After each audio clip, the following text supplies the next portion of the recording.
শেখ আব্দুর রাজ্জাক বিন ইউসুফ হাফিজাহুল্লাহ তিনি বর্তমান প্রধানমন্ত্রী জনাব তারেক রহমানের একটি ইফতারি মাহফিলে গিয়েছেন।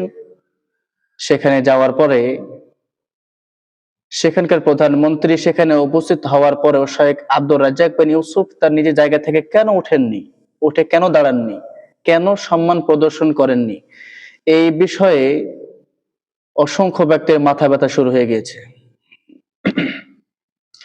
অনেক ব্যক্তি আমরা মনে করছি যে এটা তিনি আদবের খেলাফ করেছেন, তিনি এটা বেয়াদবিমূলক কাজ করেছেন, যা ইচ্ছা তাই আমরা বলছি। আসলে এই বিষয় সম্পর্কে যাদের সঠিক জ্ঞান নাই, কোরআন হাদিসের যাদের এলেম নাই, তারাই এমন মন্তব্য করতে পারি আমরা।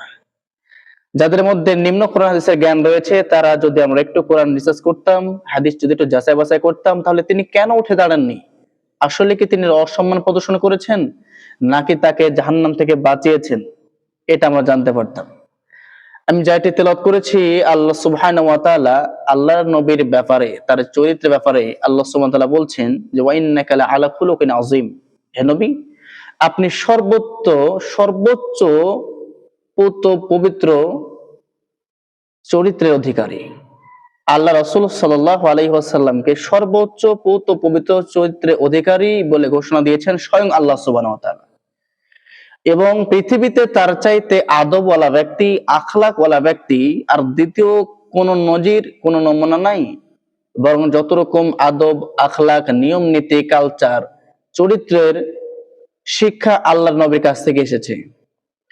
সুতরাং আল্লাহর নবীর হাদিস ফলো করার কারণে, রাসূলের হাদিস মানার কারণে যদি আমরা শেখ আব্দুর রাজ্জাক বিন ইউসুফকে যদি অবমাননা করি, যদি তার এই কাজটাকে বেয়াদব মূলক যদি আমরা এরকম বলি, তাহলে আমরা রাসূল সাল্লাল্লাহু আলাইহি ওয়াসাল্লামের সুন্নাহকে, তার হাদিসকে যেন এরকম অবমাননা করছি। হযরত মুআবিয়া রাদিয়াল্লাহু তাআলা আনহু হতে একটি হাদিস বর্ণিত হয়েছে। আল্লাহ রাসূল সাল্লাল্লাহু আলাইহি ওয়াসাল্লাম বলছেন, মান আহাব্বা আয়াতামাসসালা লাহুন নাস কিয়ামান, যদি কোনো ব্যক্তি এমনটা পছন্দ করে যে আমার জন্য, আমার সম্মানার্থে কোনো মানুষ আমাকে দেখে দাঁড়িয়ে যাক, এমন যদি কোনো মানুষ মনে করে, তাহলে আল্লাহ রাসূল বলছেন ফালিয়াতাবাওয়াউ মাকআদাহু মিনান নার, সেই ব্যক্তি তার থাকার জায়গা জাহান্নামে করে নিল। নাউযুবিল্লাহি মিন যালিক। কোন সম্মানিত ব্যক্তির অন্তরের মধ্যে যদি এরকম লালসা থাকে, এরকম যদি ইচ্ছা বা নিয়ত থাকে যে আমি যখন যাব কোন জায়গায়, সাধারণ যারা আমজনতা থাকবে, যারা সাধারণ মানুষ থাকবে, এরা আমার সম্মানার্থে দাঁড়িয়ে যাবে, আমাকে সম্মান করবে, আর এই দাঁড়িয়ে যাওয়াকেই যদি মানুষ সম্মান মনে করে, তাহলে সেই ব্যক্তি তার থাকার জায়গা জাহান্নামে করে নিল।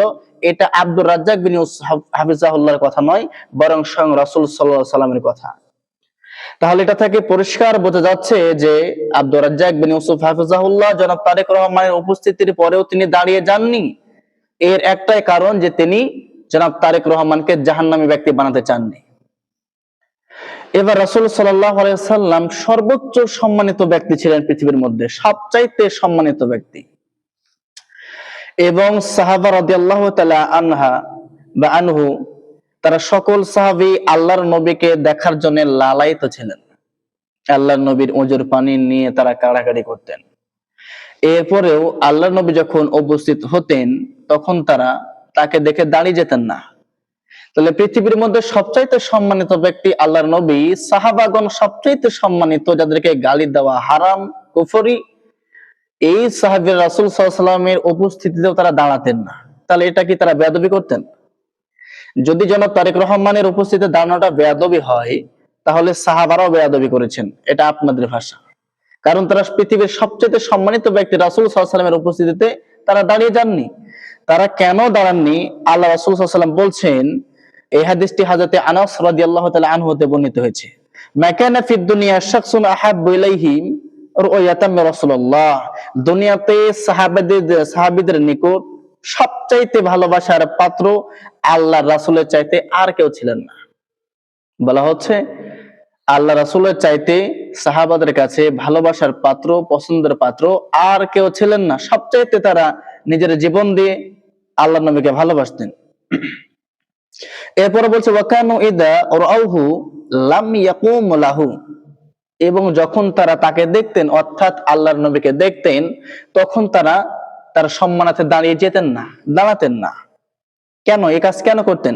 লিমা কানু ইয়ালামুনা মিন কারাহিয়াতিহি লিযালিকা, কারণ আল্লাহর নবী স্বয়ং এই কাজটা অপছন্দ করতেন। যে আল্লাহর নবী আসবেন, সাহাবারা তার সম্মানার্থে দাঁড়িয়ে যাবেন, এই কাজ স্বয়ং আল্লাহর নবী অপছন্দ করতেন। এই জন্য এই কাজ সাহাবারা করতেন না।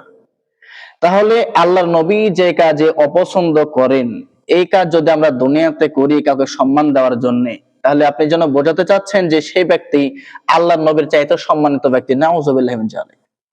এবং যারা এই কাজগুলোকে বেয়াদবমূলক বলছেন বা এই কাজটা না করার কারণে বেয়াদবি হয়েছে, আপনারা বেয়াদবির সংখ্যায় জানেন না অথবা আদবের সংজ্ঞা জানেন না।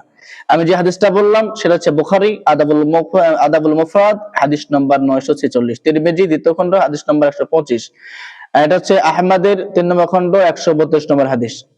সুতরাং যে বিষয় সম্পর্কে আপনাদের জ্ঞান নাই, যে বিষয় সম্পর্কে আমরা জানি না, সেই বিষয়ে আমাদের কথা না বলাই উচিত। আসুন আল্লাহ সুবহানাহু ওয়া তাআলা যেন আমাদেরকে যেই বিষয়ে জ্ঞান নাই সেই বিষয়ে যেন আমাদেরকে চুপ থাকার মন মানসিকতা তৌফিক দান করেন। জাহালাতপূর্ণ কথা বলে যেন আমরা কেউ পাপের ভাগী না হয়ে যাই, এই হেদায়েত আল্লাহ সুবহানাহু ওয়া তাআলা দান করুন। আল্লাহুম্মা আমিন।